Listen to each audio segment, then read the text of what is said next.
فيديو غريب وانا مستغرباني، بس ان عايزه اكلمكم عن منتجات كتير. لا في حاجات تانية انا استخدمتها.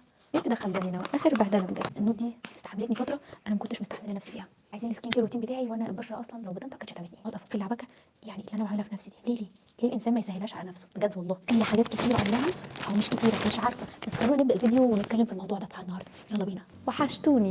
وحشتوني بجد.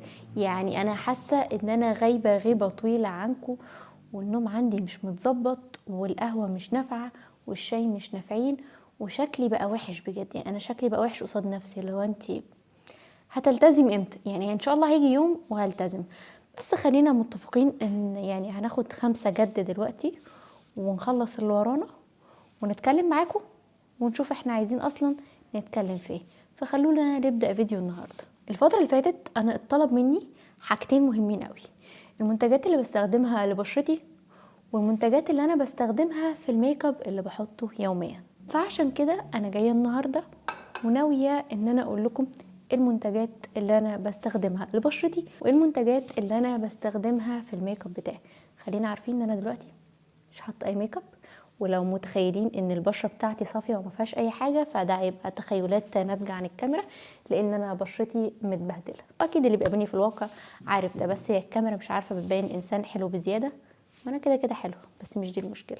خلونا بقى نتكلم عن اول حاجه، وهي المنتجات اللي انا بستخدمها بشكل يومي.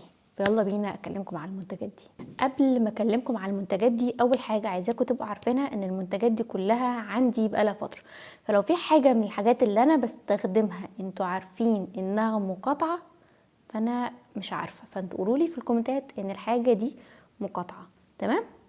خلونا عارفين اول حاجه ان انا بشرتي دهنيه وبيطلع لها حبوب من وقت للتاني. فلما بشرتي بتتعود على اي غسول باجي بالوقت وكاني ما بغسلش وشي، فلازم غسول يبقى قوي، ولازم غسول ما يبقاش معانا في المقاطعه. فانا فتره فاتت كنت بستخدم فيشي وسيرافي، والاثنين بقوا معانا في المقاطعه، والاثنين انا اصلا بشرتي اتعودت عليهم، فبالتالي استخدامهم ما بقاش ليه اي لازمه مع بشرتي. فدي الحاجه الوحيده اللي انا غيرتها، وهو الغسول. وجبت غسول ناتري. حقيقة يا جماعه هو ألطف غسول تستخدموه للبشرة الدهنية. أنا سمعت ريفيوهات كتير عنه إنه بينشف البشرة ويخليها تقشر، ما حصلش معايا أي حاجة من ده. لطيف جدا على البشرة، بينظم إفرازات الدهون بالنسبة لي، ما بيضايقنيش ويخليني لازم أحط بقى كومباكت باودر لو أنا نازلة في يوم من غير ميك اب. لا أحط الباودر عشان يطفي لمعة وشي، لا هو خالص، هو حرفيا ما بيخليش أصلا في لمعة في وشي ناتجة عن أي دهون بتطلع من وشي. هو بيظبط ده كله ولطيف جدا على البشره، ما نشفهاش خالص. فده اول حاجه انا بستخدمها لبشرتي وهي الغسول. تاني حاجه بستخدمها بس مش بشكل دايم، يعني من وقت للتاني لما بحس ان بشرتي محتاجاه بستخدمه، غير كده مش بشكل دايم. فمش لازم، بس لو الخطوه دي انتوا شايفينها مهمه بالنسبه لبشرتكم انا اقول لكم برضو على المنتج ده عشان تجيبوه. وهو التونر بتاع مويست. التونر ده كان اقترحه عليا صيدلي لما رحت وقلت له ان بشرتي دهنيه وده شيء مضايقني جدا، فقال لي ان استخدمه بعد الغسول. وحقيقي كان اقتراح لطيف جدا، والمنتج كان لطيف وسعره لطيف. بصوا انا اصلا مستخدمه قد ايه لغايه فين، يعني نص الازازه حرفيا. تالت حاجه، واللي كانت اقتراح من الدكتور بتاعتي لما رحت لها عشان بشرتي كان فيها غمقانات حوالين الفم، وحرفيا كان في اثار حبوب بقى موجوده هنا اهو وهنا. فاقترحت عليها حاجه كريم كده اهو، وده من الطف الكريمات اللي انا استخدمتها واللي بستخدمه دايما بعد ما بغسل وشي، سواء بقى كان الصبح او بالليل. هو بيستخدم في الحالتين. هو الوايتنج كريم بيدرو. هو الطف كريم، يعني حرفيا هو لطيف جدا على البشره، بيدي ترطيب وبيفتح بالوقت لو في اي غمقانات، غير ان هو ما بيديش احساس تلزيق، يعني البشره بتتشربه على طول. تاني الطف حاجه فيه بقى ان هو في سان سكرين، يعني بالنسبه للصبح حرفيا هو يعني حاجه لطيفه جدا على البشره ان انتوا تحطوها قبل ما تنزلوا. فانا قبل ما بحط ميك اب دايما بستخدمه، وبعد ما اغسل وشي عموما، يعني غسلت وشي مره الصبح ومره بالليل انا بحطه على طول. فحقيقي هو بالوقت بيدي تفتيح ونضاره للبشره لطيفه جدا. حاجه بقى للعين، انا كان عندي بدايه تجويف هنا اهو، ولما رحت للدكتوره فهي حبت تلحقني وادتني حاجه، بس ده كان من فتره. فالمنتج انا بستخدمه عشان هو لسه عندي، بس انا محتاجة حاجة تكون اقوى منه بالنسبة لي، عشان انا عندي شوية هالات وبتزيد بقى مع ارهاقي في استخدامي لللابتوب والموبايل كتير. بس عموما هو كحاجة للتجويف والترطيب هو حاجة حلوة جدا، انا هقول لكم عليها برضو. بس الصراحة انا مش عارفة هو في المقاطعة ولا لا، وسعره غالي قوي. يعني الغسول سعره لطيف جدا مقارنة بالغسولات الموجودة للبشرة الدهنية في السوق. المرطب بتاع بيدرو لطيف جدا. المويست اللي هو التونر لطيف جدا برضو في سعره. لكن المنتج اللي انا هكلمكم عنه دلوقتي هو مش لطيف في سعره، فانا هقول لكم عليه بس انا ما بنصحش قوي بيه. وهو سيرم العين من بيزلاين. هو حرفيا قوامه لطيف وبيقعد مدة كبيرة جدا، بس غالي، غالي قوي. وخلاص يعني طالما التجويف عند عينك قلت، يعني لو في حد حصل له تجويف في عينيه فطالما قل مش هحس ان انا هجيبه تاني. خلاص اللي هو لا، انا اشوف حاجة بسعر اقل شوية عشان اعرف استخدمها بشكل دايم من حيث الترطيب ومن حيث انها تقلل الهالات شوية. حاجة بقى التحفة واللي استغربت ان يعني سعرها مش كبير وفي نفس الوقت استخداماتها كتير. يعني انا هتلاقوني دلوقتي مخلصاه، وهو ستارفل وايتنج جل. بصوا يعني انا يعني دمرته، هو اتدمر حرفيا. ستارفل ده من الطف الحاجات اللي تستخدموها على بشرتكم وفي السنسيتيف اريا، المناطق الحساسه. هو حرفيا بيعمل وايتنج بالوقت، بس بياخد مدة شوية، بس حقيقي النتيجة بتاعته هايلة. ده ثابت معانا في الروتين الليلي، هو نايت كير فبنستخدمه بالليل بس حرفيا هو سعر لطيف واستخدامه على البشرة لطيف جدا ونتيجته حلوة، بس بالوقت يعني اصبروا عليه شوية. اخر بقى منتج بستخدمه بما اننا في الشتاء فبنحتاجه كتير جدا هو ترطيب للشفايف، فانا بستخدم لونا. حقيقة يا جماعة لونا دي من ألطف الحاجات اللي تستخدموها للشفايف والتشققات بتاعتها، بتدي ترطيب حلو جدا. انا بستخدمه بالليل قبل ما انام او عموما قبل ما احط اي لبستيك. وبس كده تقريبا قلت لكم كل الحاجات اللي انا بستخدمها في الروتين بتاعي. الغسول بتاع ناتري، والستارفل وايتنج جل بستخدمه بالليل، والبيدرو بستخدمه صبح وليل، والليب ثيرابي بتاع لونا. دي الحاجات الاساسيه واللي انصح بيها اي حد بشرته دهنيه زي ده. الجزء الاول بتاع المنتجات اللي انا بستخدمها للبشره الدهنيه. ناخد بقى بق من القهوه ونكمل الفيديو بتاعنا. في البدايه خلونا عارفين ان انا مش من الناس اللي بتحب الميك اب الكتير، يعني انا من الاتجاهات كده اللي بتعترف ان الميك اب ده بيستخدموه لابراز الملامح، فنستخدم حاجات بسيطه عشان نبرز ملامحنا اللطيفه بس. لكن فكره ان احنا نستخدم ميك اب تقيل ونغير في ملامحنا فانا ضد ده خالص. عشان كده انا هوريكم المنتجات البسيطه اللي انا بستخدمها. وبرده احب اقول لكم ان ما تستخدموش المنتجات دي بشكل يومي، لان خلينا عارفين الميك اب مش شيء صح اصلا ان احنا ننزل بيه، ومش صح اصلا كاستخدام يومي. بس خليني اقول لكم انا بستخدم ايه في الميك اب. اول حاجه انا كنت بستخدمها وهو الكونسيلر بتاع فيت مي. انا مش عارفه فيت مي مقاطعه ولا مش مقاطعه، بس انا اصلا كده كده هو خلص من عندي وصاحبتي جابت لي باليت فبستخدمها لما ببقى عاوزه ان انا احط كونسيلر. حقيقي الباليت دي لطيفه جدا، هي فيها بصوا درجات كتيره جدا، فبستخدمها كده باخد كميه بسيطه واوزعها تحت عيني بايديا وخلاص. لو في اي زياده فبستخدم السبونج تخفف بيها الزيادات دي وخلاص على كده. فدي اول حاجه بستخدمها الكونسيلر. تاني حاجه بحبها وهي الماسكارا بتاعه ايسنس الخضره دي. انا بحب الفرش اللي بتبقى كده يا جماعه، الفرشه دي بتبقى حلوه قوي في التوزيع بتاع الماسكارا. ما بتمسكش في رموش لدرجه ان لما اجي اشيلها الاقي رموش كلها راحت، فحقيقي هي لطيفه وبتدي افكت لطيف جدا.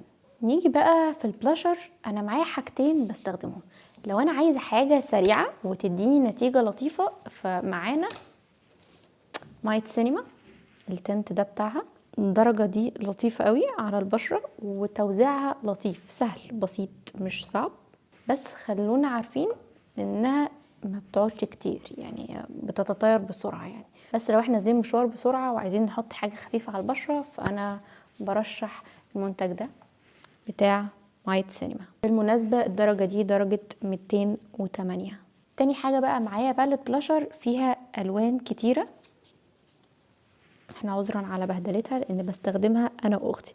درجات الالوان بتاعتها لطيفه، وحرفيا يعني الدرجات بتاعتها ظاهره، بصوا. فهي بتبقى لطيفه قوي في الاستخدام، وبتقعد يعني بتقعد على البشره، مش بتشربها على طول. من دايموند. خليني اعترف لكم اعتراف، انا بحب الليب جلوس اكتر من الليبستيك، فهتلاقوني كل فتره بجيب ليب جلوس وبستخدمه كتير وبيخلص مني اسرع. فانا جبت الليب جلوس ده ماجيك بتاع مايت سينما، هو لذيذ وبيدي لون بينك لذيذ جدا بجد. لكن لما بحب احط روج فانا بستخدم الليب لاينر من ان ده، انا مش عارفه الدرجه دي كام، تقريبا 13. وبحط بعديها الروج ده من مايت سينما برضو درجه 202. انا مش عارفه الدرجه باينه ولا لا، استنى اوريه لكم. الدرجه دي. فحقيقي الموضوع بيبقى حلو قوي لما بنستخدم ليب لاينر وبعد كده بنحط الروج بتاعنا، او ساعات بستخدم الليب لاينر اصلا ويعني بوزعه بشكل لطيف واحط عليه الليب جلوس، يبقى الموضوع شكله لذيذ كده. واخيرا انا بحب الكحل جدا، فبستخدم الكحل الاسود بتاع سيفورا، بس هو انا مش لاقياه دلوقتي، بس انا بحب استخدمه جدا بحيث ان هو بيدي شكل للعين لطيف.